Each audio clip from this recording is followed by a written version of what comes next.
Haji jual aset itu kepada orang bukan Islam. Rupanya, di dalam mahkamah, perbicaraan itu didedahkan, tabung haji pindahkan aset itu kepada satu company di bawah MOF. MOF yang pergi pegang company tersebut. Yang pegang aset-aset tabung haji tersebut. Atas timbalan apa? Pembelian. MOF, syarikat MOF ni yang beli. Untuk apa? Sebab pada masa itu, liability tabung haji lebih daripada aset. Nak bagi dividen pun tak boleh. Baru-baru ini tiba-tiba PAS bangga. Oh, dividen tahun ini 3% tabung haji. Tahniah kepada menteri. Padahal yang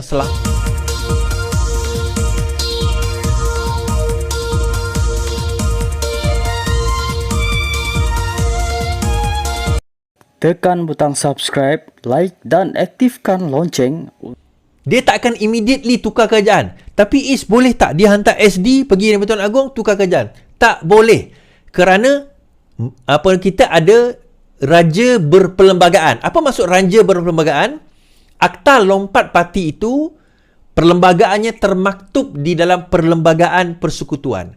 Yang di Pertuan Agong tertakluk kepada perlembagaan itu. Sheraton dulu dia tak ada. Pindaan perlembagaan tu tak wujud.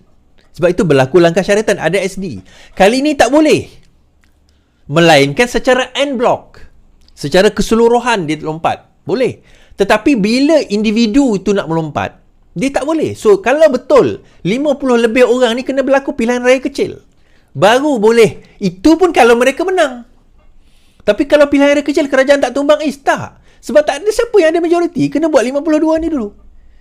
Even 126 ni 52 melompat, katakanlah contoh 52 tu melompat daripada kerajaan yang ada sekarang. Hilang majoriti kerajaan itu. Kerajaan tak tumbang, tuan-tuan. Sampai habisnya PRK tersebut. Sehingga habisnya pilihan raya kecil tersebut. Jadi saya nak bawa sebelum saya cerita tentang PAS, macam mana nak berlaku kalau PAS tu sendiri sekarang berpecah. Noh Omar tadi mengesahkan bahawa macam mana dia dikatakan bertanding di dalam PRN melalui PN, sedangkan dia sendiri tak masuk lagi Perikatan Nasional. Itu yang dia pelik tu. So Noh Omar kata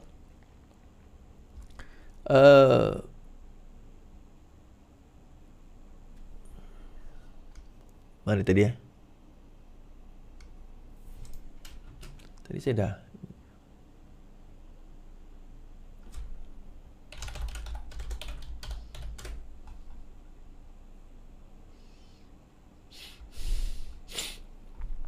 Cosmo sebut tadi.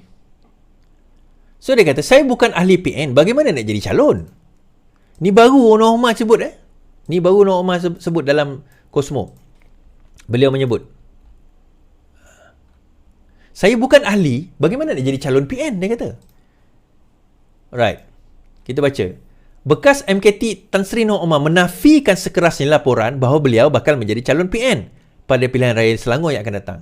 Tegas bekas Menteri Tanjung Karang itu wujud kekeliruan mengenai kenyataan beliau yang disalah tafsir beberapa portal berita tempatan.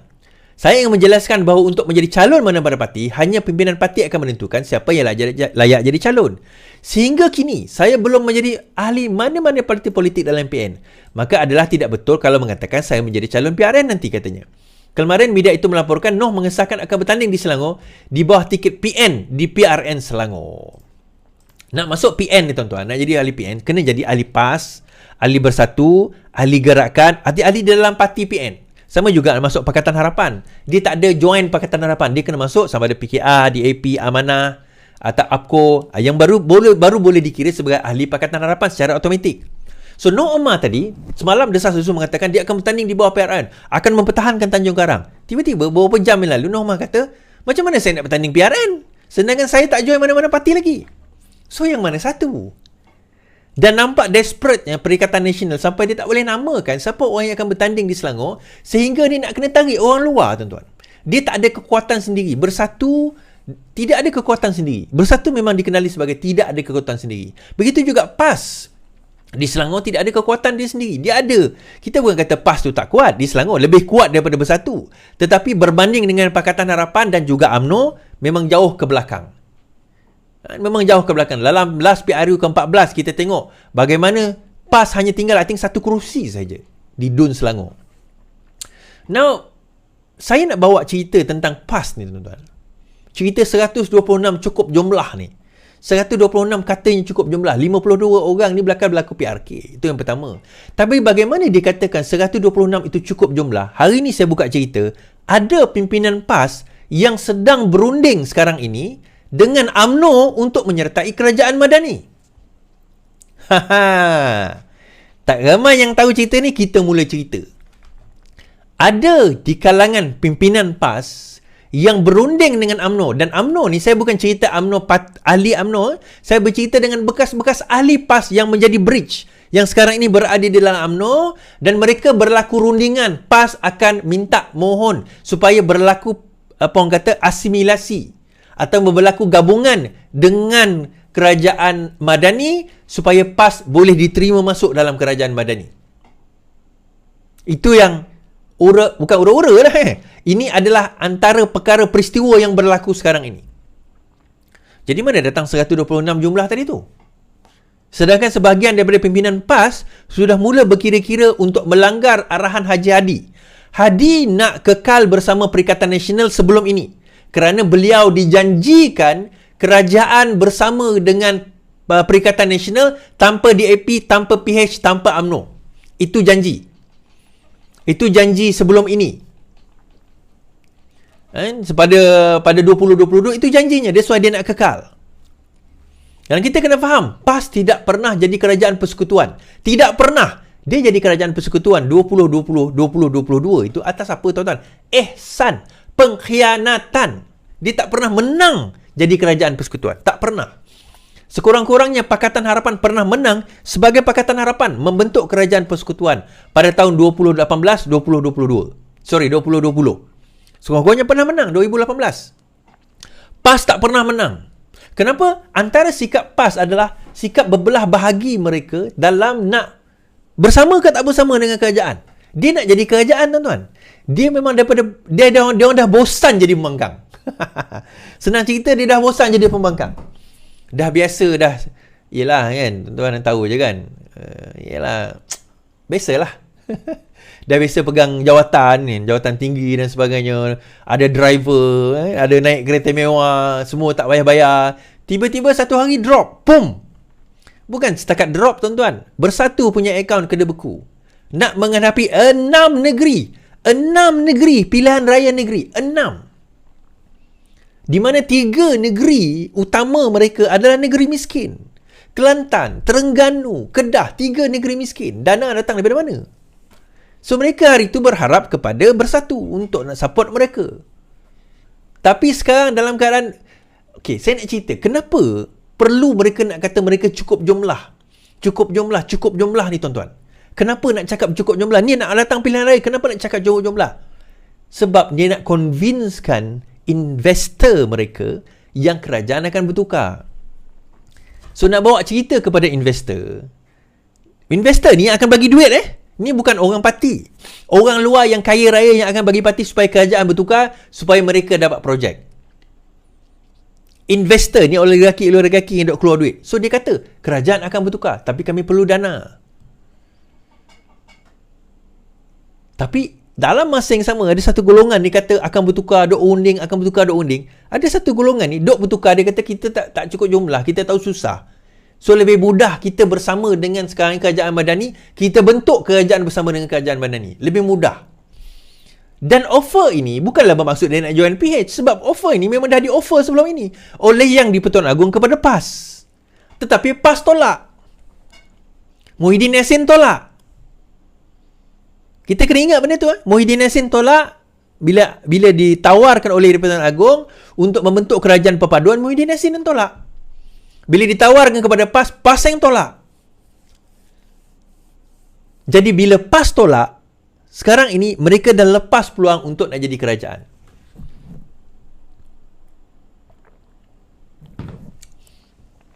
Bila lepas peluang untuk jadi kerajaan, yang ruginya siapa? Ruginya diri mereka.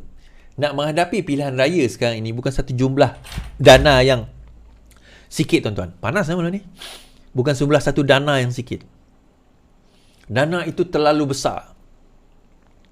Dan mereka tak cukup dana nak menghadapi. Jadi, Bawa cerita, cukup jumlah ini ada, boleh tumbang kerajaan. Saya baca kat tadi. Tumbang kerajaan, tumbang 126 orang, tumbang kerajaan, 126 orang, tumbang kerajaan. Yang biasa saya tanya, kalau tumbang kerajaan siapa? Perdana Menteri? Hadi Awang. Kan? Ada yang tanya saya, interesting juga. Kalau katakanlah tumbang kerajaan, boleh tak Perdana Menteri bubarkan negara? Boleh? Boleh buat snap election? Boleh. But it's gonna cost the country billion of dollars lah. Tapi boleh. Katakanlah. Kan? Boleh dilakukan sebenarnya, tak ada isu. Tapi sama ada yang di-Pertuan Agong setuju tak setuju, itu cerita lain lah. Dan mereka sebenarnya, saya kata, kenapa mereka perlu lakukan dalam segera? Kenapa? Kenapa mereka perlu lakukan dalam keadaan yang segera ni, tuan-tuan? Duit yang mereka nak perlukan tu. They need to give good news kepada pelabur-pelabur mereka. Mereka kena bagi berita baik. Dia kena ada cerita. Berita baik ni mereka nak kena bawa. So, adakah akan berlaku, Is? Adakah akan berlaku? Itulah. Berlaku tak berlaku tu, bagi saya, terpulang kepada keadaan lah. Kalau nak tak nak berlaku, sudah. Bagi saya tak ada hal pun. Berlaku lah. Tapi ketahuilah, kalau berlaku tu, saya dah sebut semalam, yang akan kena maki kerajaan yang baru lah. Sebab apa, tuan-tuan? PAS ni siapa? PAS siapa, tuan-tuan? PAS kaki fitnah. Mujahid menang baru-baru ni. Saman terhadap Ahmad Dusuki. Saya nak cari video lah.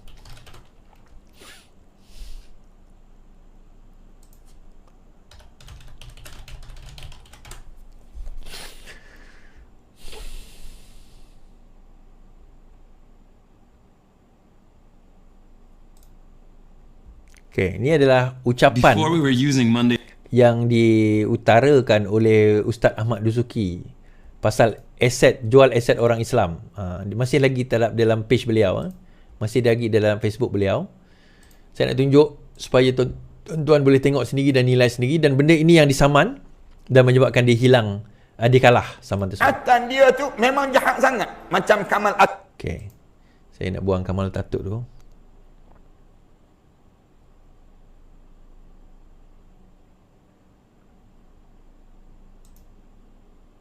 Okay, pandangan dia terhadap tamu haji. Tuan tak setuju dengan penjualan aset-aset tabung haji sehari dua ni kan? Aset penjualan, kenapa nak dijual pada orang bukan Islam tersebut? Harta tabung haji, harta milik orang Islam. Yang jual begitu, rugi sangat ke tabung haji ni, sampai peringkat nak kena jual hotel-hotel yang telah dibina, susah, kawasan strategik dah gitu, dijual tersebut. Boleh dijual hanya mata-mata nak mengautkan keuntungan. Dosa kamu jual ni, kamu tanggung sampai akhirat nanti. Jangan main-main harta orang Islam kan ni. Dalam keadaan, jangan buat alasan yang lain. Tak ada alasan sebenarnya nak dijual satu-satu. Alasan apa? Rugi sangat ke tabung haji sekarang ni. Sampai kamu meniaga yang lain. Kan tabung haji ni dia ada perniagaan yang lain juga. Baik. Ustaz Ustaz Dusuki, Abdul Rahman tu bapa dia. Ustaz Dusuki ni dia buat satu kenyataan bahawa tabung haji jual aset kepada orang bukan Islam. Jadi Mujahid Yusof Rawa selaku bekas Menteri Agama yang juga pengurusi kepada tabung haji telah saman Ustaz Dusuki ni. Dan apabila telah saman Ustaz Dusuki, beliau telah menang saman fitnah. Okey?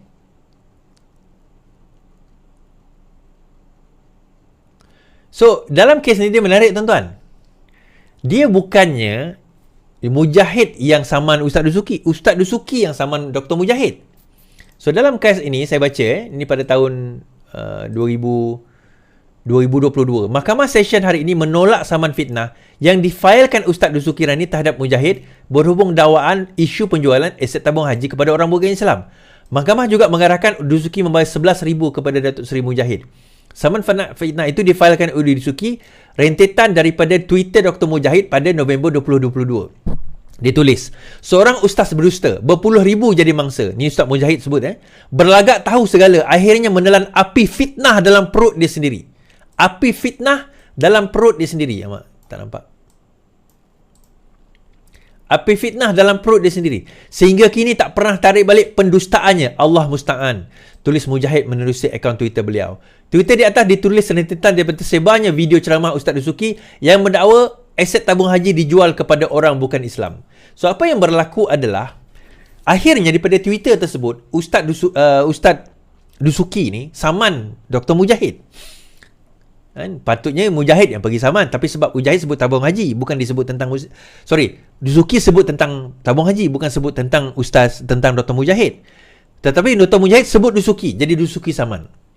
Dalam saman itu, sepatutnya apa yang Ustaz Dusuki kena buktikan bahawa memang aset tabung haji itu dijual kepada orang bukan Islam. Namun begitu tidak berjaya dibuktikan. Bermaksud ia adalah fitnah. Jadi benarlah dakwaan Dr. Mujahid bahawa perkara itu adalah fitnah. Kan? Adalah fitnah. Jadi disebabkan oleh perkara tersebut, dia kalah. Dia kena bayar Mujahid 11,000. Ni bukan Mujahid saman dia saman Mujahid. Tapi dia kalah, dia kena bayarlah kos guaman. So, dia tak puas hati, dia buat rayuan. So, bila dia buat rayuan, kalah lagi. Mahkamah Tinggi tolak rayuan saman Dusuki terhadap Mujahid. Mahkamah Tinggi Shah Alam hari ini menolak rayuan Ahmad Dusuki Abdul Rani berhubung keputusan Mahkamah Session yang tidak menerima saman fitnah difailnya terhadap bekas Menteri Agama Mujahid. Peguam Nur Azmi Zakaria berkata mahkamah turut menetapkan kos 7,000 kepada bekas calon PAS dalam PRU14 itu. Katanya, saman tersebut difailkan Ahmad Dusuki berhubung dengan ciapan di Twitter pada 22 November 2020. Sebelum itu, penasihat Kompleks Darul Tibu Nawawi kini sudah ditolak oleh Mahkamah Session Salam dengan kos 11,000. Semasa menolak rayuan Ahmad Dusuki hari ini, Hakim Khadijah Idris memberikan alasan ringkas. Antaranya, mahkamah mendapati defendant iaitu Mujahid telah atas imbangan kebarangkalian, balance of probabilities, membuktikan bahawa kenyataan yang dipertikaikan tersebut mempunyai justifikasi. It is justified yang Mujahid sebut. Keterangan menunjukkan kenyataan dipertikaikan itu merupakan satu tindak balas terhadap kenyataan plaintiff yang disiarkan di YouTube yang saya tunjukkan tadi.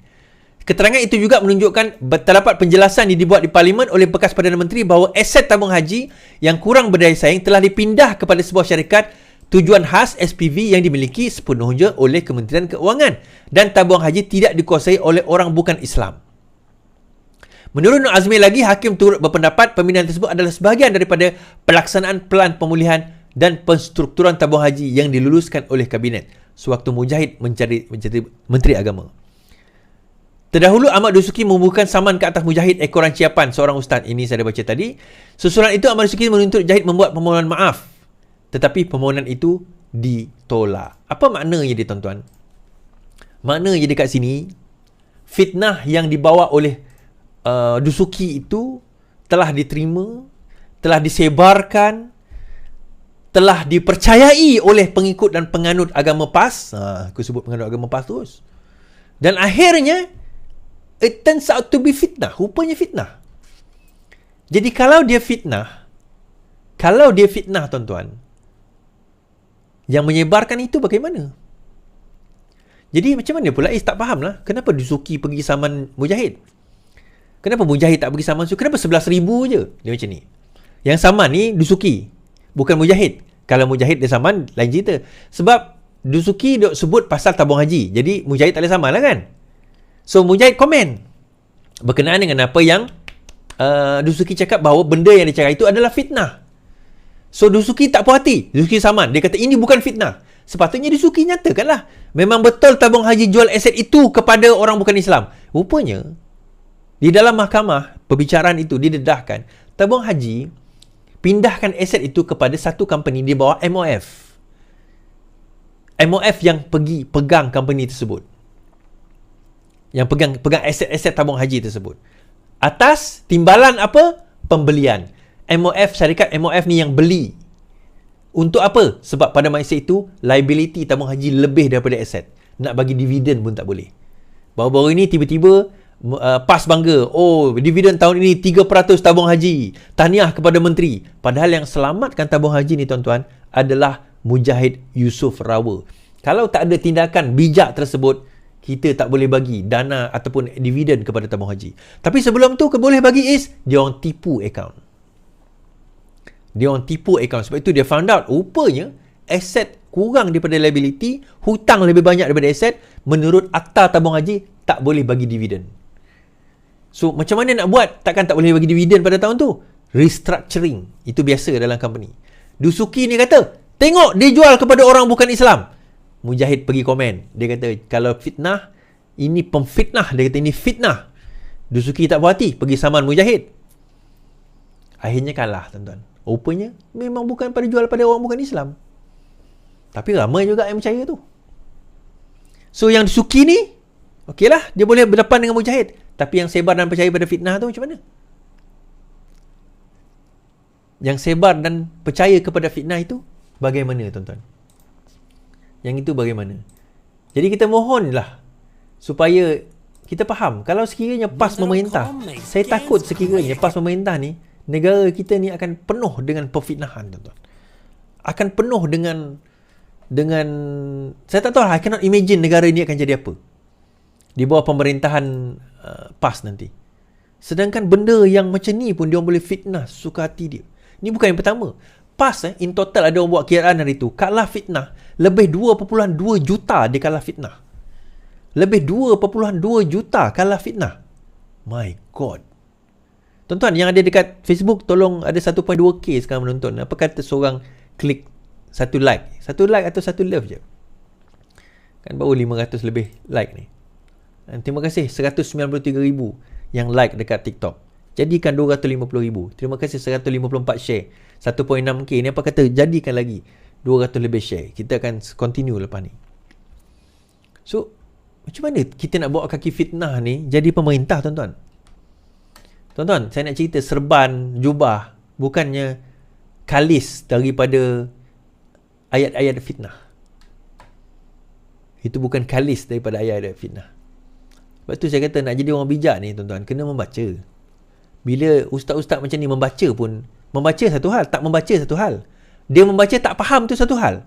Tak faham tak nak bertanya dan mengkaji tu satu hal lagi. Itu bodoh sombong namanya. Yelah, kita mungkin membaca tapi kita tak faham. Tak apalah. Tak faham, tanyalah orang yang faham, minta dia explain. Tapi kalau bab tu pun kita masih tak faham, masih tak tahu, masih nak memfitnah, itu saya tak boleh nak kata apalah. Betul tak? Baiklah. Azwan Nizam, Najib Razak PM terbaik di Malaysia. Betul. PM terbaik, sakau duit banyak di Malaysia. Sekian daripada saya. Terima kasih untuk tayangan perdana Anwar The Untold Story tu. Dia akan ada tayangan Anwar The Untold Story ni, I think keluar 10 hari bulan depan, minggu depan. Tapi saya akan ada buat tayangan perdana lebih kurang dalam 2 tarikh 20 hari bulan. Jangan tanya saya dulu, nanti saya akan buat announcement. Dan dia akan tiket tu boleh dibeli secara online. Saya jual tiket tu online lah. So nanti tuan-tuan akan kita boleh kongsi bersama sebagainya. Terima kasih. Dan kita harap tuan-tuan insya-Allah terus share, terus like, terus subscribe. Terima kasih kerana bersama saya. Total lebih kurang malam ni 12,000, 13,000 yang menonton saya daripada TikTok, YouTube dan juga Facebook. Terima kasih yang menonton secara live saya pada malam ini dan juga yang akan menonton akan datang. Terima kasih yang bagi gift. Terima kasih yang share star dekat bawah tu, boleh share star. Boleh share star. Terima kasih. Dan terima kasih yang terus bersama dengan kita setiap masa, setiap keadaan, setiap saat dan terus nak dengar pencerahan kita. Sekian daripada saya. InsyaAllah 126 tu tak cukup-cukup jumlahnya, tuan-tuan.